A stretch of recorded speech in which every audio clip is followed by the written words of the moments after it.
Bonsoir à toutes et à tous. Merci à vous de nous rejoindre pour cette nouvelle édition de votre journal de 22 h. Voici les principaux titres. Le président de la République a eu une série de tête-à-tête durant ce sommet de l'Union africaine à Addis Abeba, notamment avec le Premier ministre éthiopien. Et signature d'un contrat du siècle pour 31 milliards d'euros entre la France et l'Australie. Merci à vous de nous rejoindre. Concernant le 32e sommet de l'Union africaine à Addis Abeba, une fois les cérémonies officielles terminées, place aux rencontres bilatérales. Et c'est ainsi que le chef de l'État, Ismaël Omar Guelleh, a eu un tête-à-tête avec le Premier ministre éthiopien, Dr Abiy Ahmed Ali. Au menu des discussions, le renforcement des relations bilatérales entre les pays, mais aussi continuer à être un modèle d'intégration régionale pour le reste du continent africain. La République de Djibouti et la République fédérale d'Éthiopie sont deux pays frères liés historiquement. Les deux dirigeants ont fait un large tour d'horizon de l'actualité régionale et internationale. Ils ont évoqué également la coopération bilatérale entre les deux pays et l'intégration économique entre Djibouti et l'Éthiopie. Des questions d'intérêt commun ont été également soulevées durant cette rencontre. Le chef de l'État, Ismaël Omar Guelleh, a reçu par la suite un homologue de la République fédérale de la Somalie, Mohamed Abdullahi Mohamed Farmajo. Les discussions entre les deux dirigeants ont porté sur les relations fraternelles entre les deux pays frères, un renforcement des liens bilatéraux qui lient les deux pays. Le chef de la diplomatie djiboutienne, Mahmoud Ali Youssouf, et le ministre de l'économie et des finances chargé de l'industrie, Ilyas Moussa Dawale, l'ambassadeur de Djibouti en Éthiopie, Mohamed Idriss Farah, ont pris part à cette rencontre. Les deux pays partagent les mêmes valeurs culturelles, linguistiques et religieuses. Les deux dirigeants ont également évoqué le contexte socio-économique de la sous-région.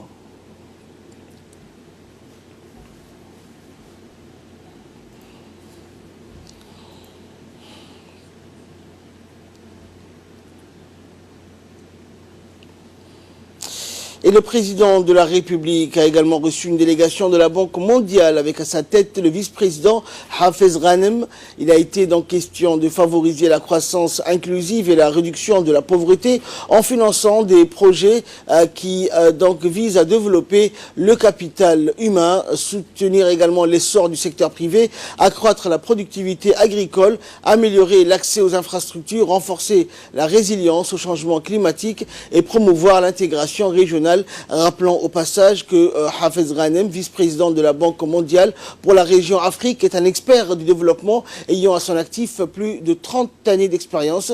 Il est responsable d'un portefeuille régional de plus de 600 projets pour un engagement total supérieur à 71 milliards de dollars. Ont pris part à cette rencontre le ministre des Affaires étrangères de la République de Djibouti et le ministre des Finances. Le vice-président, Hafez Ghanem, nous a accordé une interview à l'issue de sa rencontre avec le numéro 1 djiboutien. On l'écoute. Nous avons parlé du programme que la Banque est en train de mettre en place avec l'Union européenne et avec les pays de la sous-région, un programme pour le développement de la Corne de l'Afrique. Donc c'est un programme d'intégration régionale.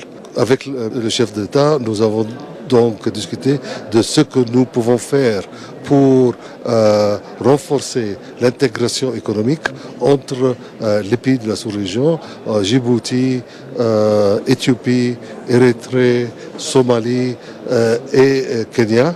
Nous avons passé en revue les besoins en infrastructure, surtout dans le transport, dans la télécommunication et aussi l'énergie. Deuxième axe de l'intégration régionale, c'est le développement humain. À Djibouti est en train d'investir dans un centre d'excellence régional. Voilà un axe important d'intégration et de coopération. Et finalement, troisième axe, c'est les échanges. Comment encourager plus d'échanges économiques entre les pays de la sous-région. Le développement économique et l'intégration économique de la sous-région peut soutenir les efforts politiques pour assurer la stabilité et la paix dans cette région. Toujours dans la série des rencontres bilatérales, le président de la République a cette fois-ci reçu une délégation de l'Exim Bank avec à sa tête son directeur régional Benedicto Orama. Les discussions donc, ont porté sur les moyens de renforcer les infrastructures régionales afin de faciliter les échanges et le commerce, notamment l'import et l'export dans la région. Le chef de la diplomatie, donc Mohamed Ali Youssouf, et le ministre des Finances, Ilyas Moussa Daoualé, ont pris part à cette rencontre.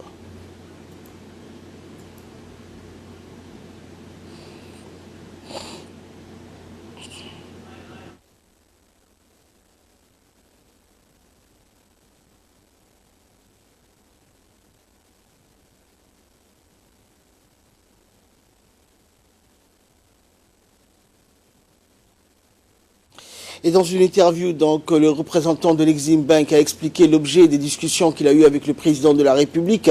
Il a indiqué que les relations entre la Banque africaine d'exportation et d'importation et le gouvernement djiboutien, en particulier les projets qui sont en train de finaliser pour un montant de 300 millions de dollars, couvrant le transport, la distribution des véhicules et camions pour Djibouti, tout en soutenant la ligne aérienne, ont été discutés. Nous sommes également en train, a-t-il donc poursuivi, de finaliser les discussions concernant le financement des réservoirs d'élevage. Il a également remercié le président de son appui dans le cadre de ces transactions. Le président de la République, Ismaël Omar Guelleh, en marge de ce 32e sommet des chefs d'État, a pris part à la 7e réunion du conseil d'administration de Smart Africa dans la salle Lalibela du Sheraton Hotel. Cette rencontre ministérielle, audacieuse et novatrice donc, des chefs d'État et de gouvernement africains vise à accélérer le développement socio-économique durable du continent en introduisant l'Afrique dans la connaissance du secret, l'utilisation des technologies de l'information et de la communication. Cette rencontre présidée par le président rwandais Paul Kagame a vu la participation, outre du chef de l'État Ismaël Omar Guelleh, du président du Kenya, Uhuru Kenyatta, de la Guinée-Conakry Alpha Condé, du directeur de la Banque africaine de développement, diverses délégations des grands opérateurs téléphoniques. Rappelant que le ministre de la Communication, chargé des postes et télécommunications, a pris part à cette réunion dans le cadre donc transformer l'Afrique grâce au numérique.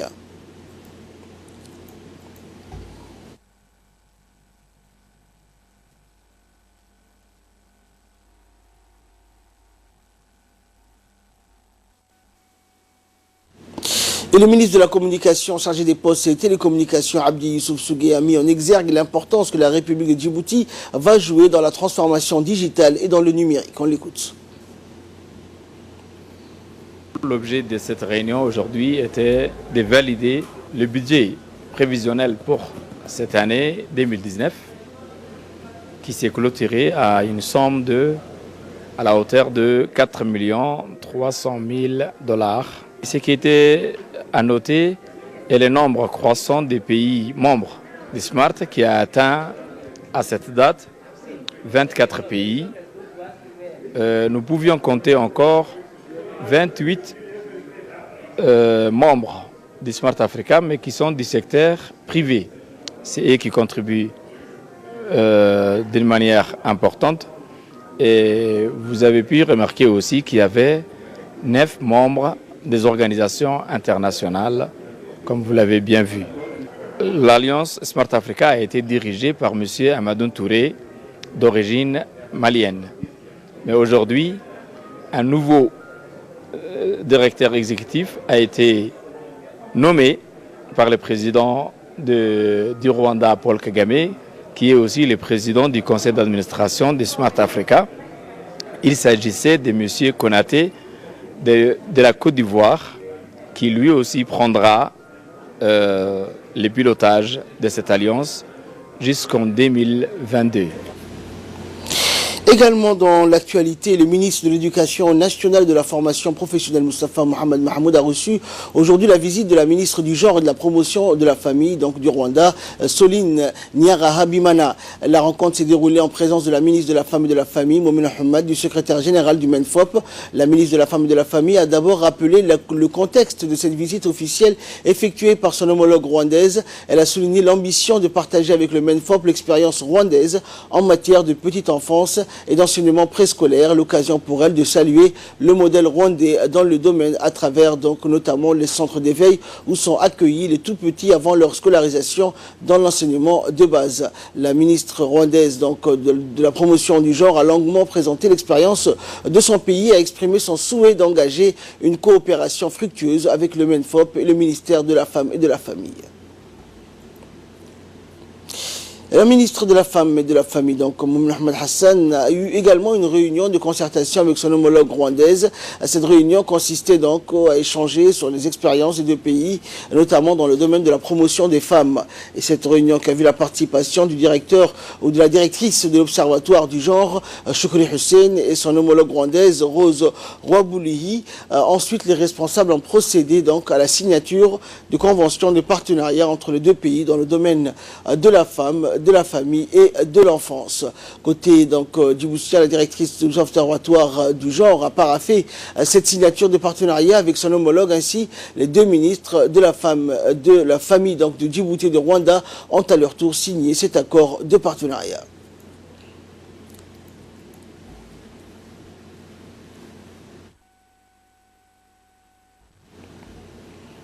Et après donc, les signatures de conventions de partenariat, les deux directrices ont exprimé devant la presse donc l'importance que revêt cette signature. Nous les écoutons.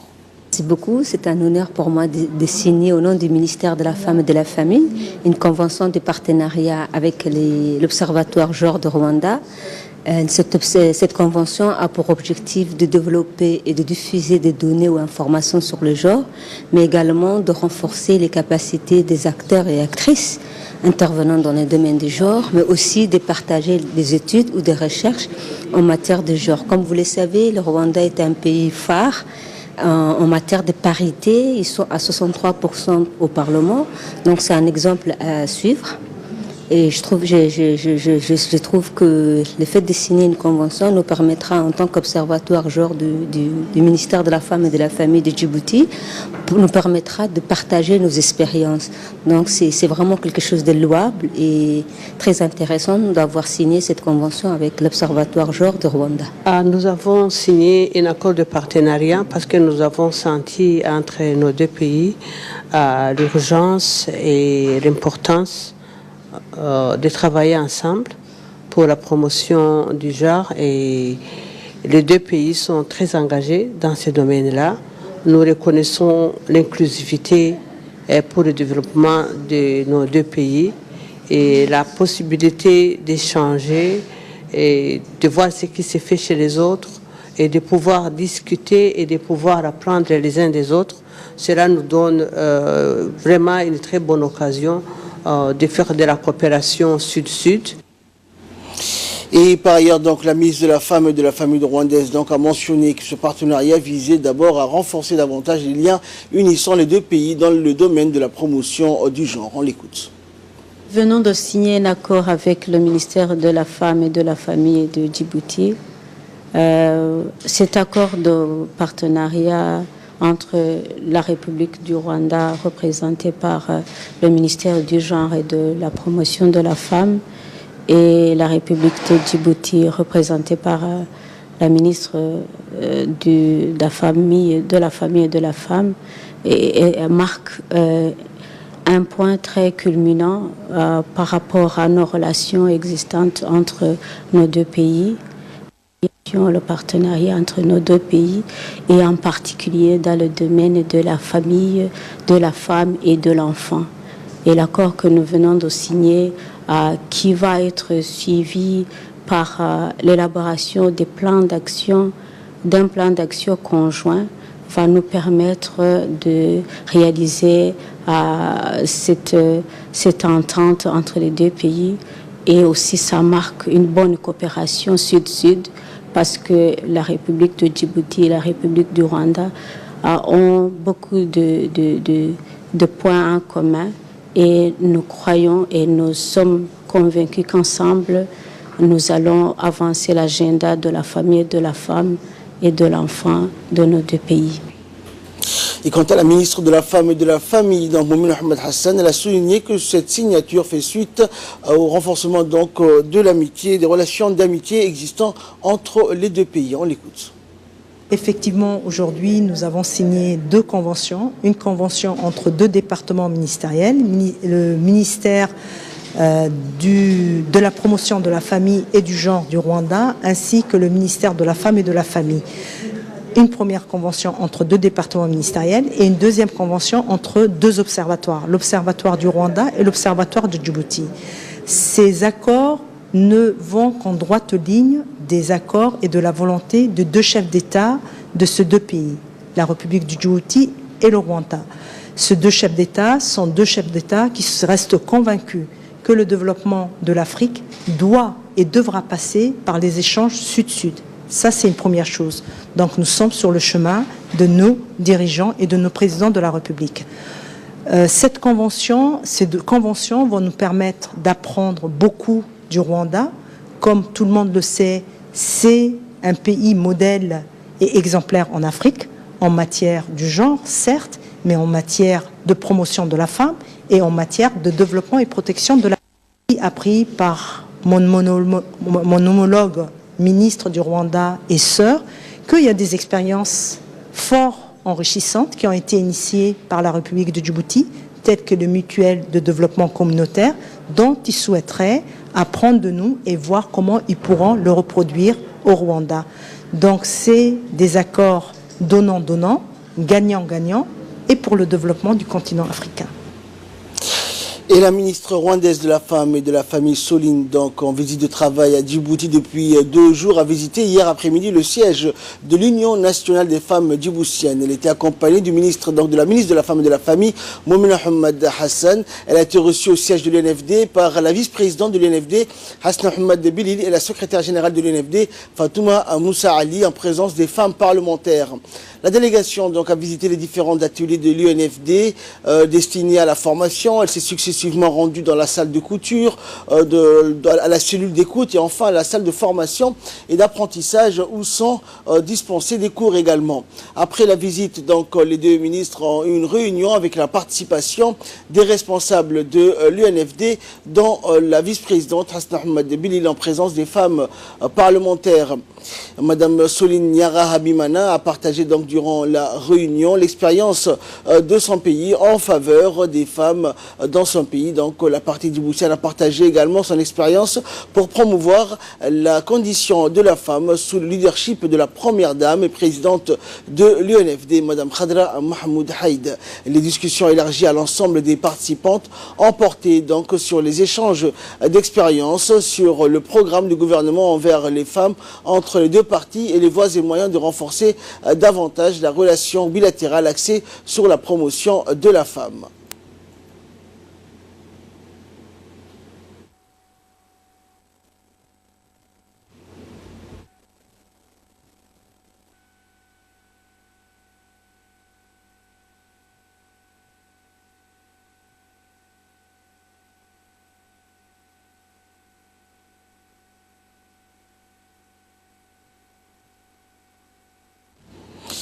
Le ministre du Commerce, Hassan Hamad Ibrahim, a présidé ce matin donc l'inauguration d'un magasin de quincaillerie nommé Brico Discount. La cérémonie donc a regroupé de nombreux officiels djiboutiens, publics et privés. À son arrivée donc, la délégation conduite par le ministre du Commerce a été accueillie par le gérant de Brico Discount, Nour Omar Abdallah. Implanté donc sur plus de 1000 mètres carrés et bricolage donc à Djibouti, Brico Discount ambitionne de devenir la nouvelle référence en matière de bricolage, outillage et jardinage.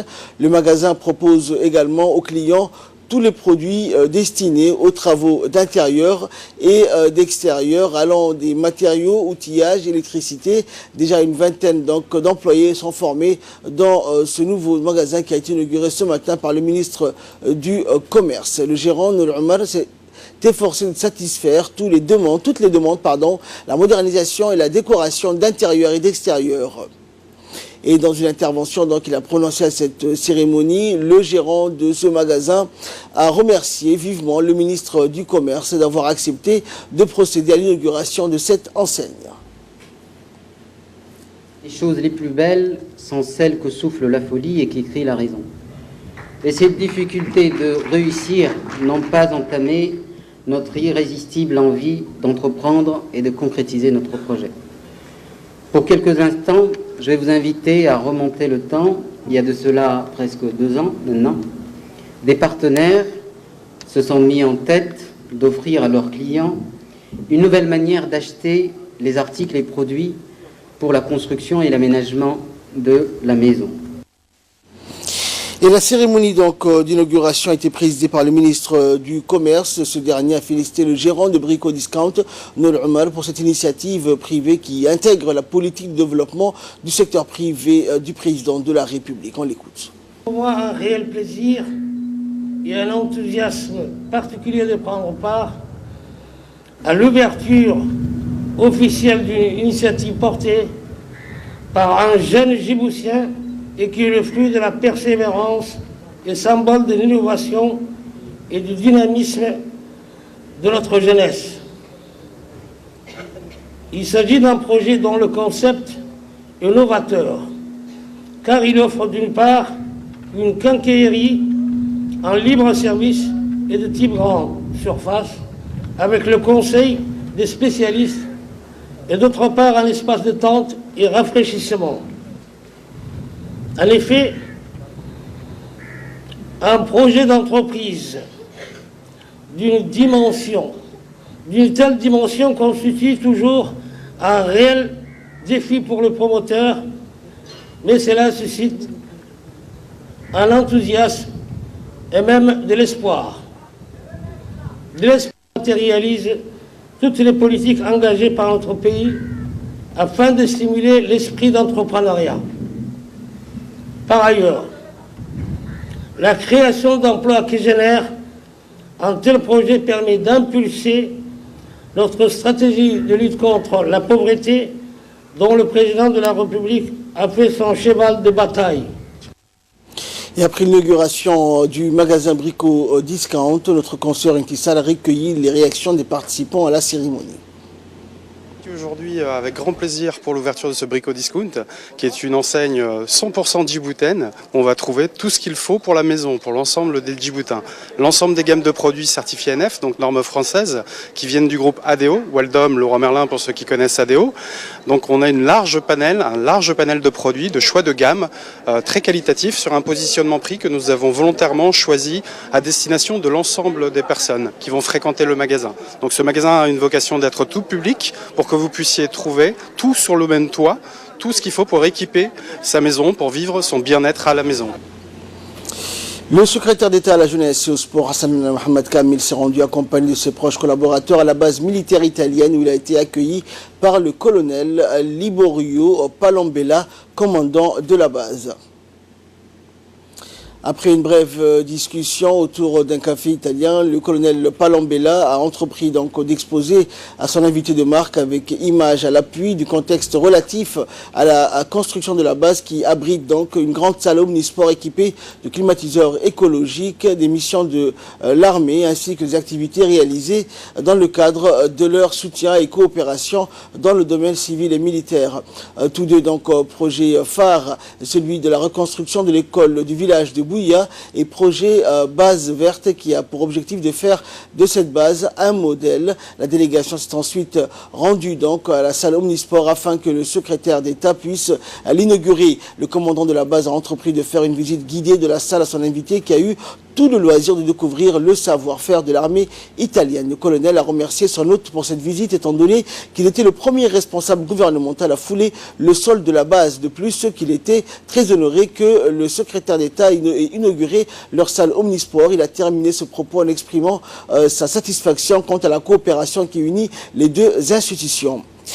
Et le secrétaire d'État a quant à lui remercié l'armée en général et le colonel en particulier pour tous les efforts consentis dans la promotion et l'épanouissement de la jeunesse djiboutienne dont il est le premier responsable et que conformément à la volonté du chef de l'État, il se devait de chercher tous les voies et moyens de satisfaire les besoins de cette jeunesse. On l'écoute. C'est un honneur de venir dans cette base, de rendre visite à le commandant, mon ami, qui ont fait du travail dans la République du Djibouti et ils ont fait aussi quelques actions dans les domaines de la jeunesse et sport, notamment la construction du CDC de Hol-Hol. Aujourd'hui, nous sommes dans très beau, on va dire, gymnase qui a été construit par les contingents italiens. Ça me donne des et surtout des réflexions pour essayer de construire, nous, à notre niveau aussi, Nous avons un seul gymnase à Djibouti, mais copier carrément ce qui est en train de se faire ici. C'est un gymnase qui a la possibilité d'accueillir pratiquement toutes les disciplines et qui offre aussi un espace agréable avec des brasseurs d'air, des climatiseurs et tout ça écologique. Donc nous sommes en train de réfléchir à la faisabilité d'un tel complexe. Donc je renouvelle aussi mes remerciements au commandant et à toute l'équipe ici présente, sincèrement. Et je pense qu'on va aller de l'avant pour essayer d'aider la jeunesse djiboutienne, notamment dans la construction de quelques plateformes, toujours dans l'optique de la volonté du chef de l'État, des militaires, et surtout des ONG pour voir les voies et moyens pour aider la jeunesse dans la construction des terrains, parce qu'ils en demandent. Et merci. Et enfin, pour clore l'actualité nationale, le chef d'état-major général des armées, le général de corps d'armée, Zakaria Cheikh Ibrahim, s'est déplacé à bord de l'hélicoptère sur le champ de tir de Qoran, situé à proximité du corps Mariama. Dans son déplacement, le général Zakaria Cheikh Ibrahim était accompagné du général de brigade Tahir Ali Mohamed, chef d'état-major de la défense, du colonel Mohamed Ali Habane, chef de la division des opérations. En effet, un détachement du régiment blindé du camp Cheikh Ousmane manœuvre depuis une semaine dans cette zone pour un exercice de synthèse. À sa descente d'hélicoptère, le général a été accueilli par le capitaine Abdelkader Doualé, officier adjoint, puis le général a salué le piquet d'honneur composé essentiellement de personnel féminin de l'armée commandé par le commandant Amina Mohamed Moussa. Puis c'est au tour du colonel Dahir Hassan Abadid, chef de corps du régiment blindé, d'exposer et de présenter au général Zakaria Cheikh Ibrahim le déroulement de l'exercice et les moyens roulants engagés pour cette manœuvre. Ainsi, le chef d'état-major a pu entendre du colonel Abadid sur fond de schéma les articulations des différents groupes de combat. Ensuite vint le temps de l'application. Ainsi, ce n'est pas moins de 10 véhicules comprenant des véhicules légers, des chars AML montés par différentes armes qui ont commencé à tirer sur des cibles bien définies à une distance de 500 mètres. Sur ordre du chef de corps du régiment blindé, les véhicules donc ont commencé à se déployer pour occuper la zone ennemie. Cette visite d'inspection rentre dans le cadre de la formation de la préparation opérationnelle des militaires afin d'obtenir une armée professionnelle et bien entraîné. Le militaire, dans sa vie de tous les jours, nécessite donc fréquemment d'avoir une formation continue et l'application des acquis à travers des exercices conjoints.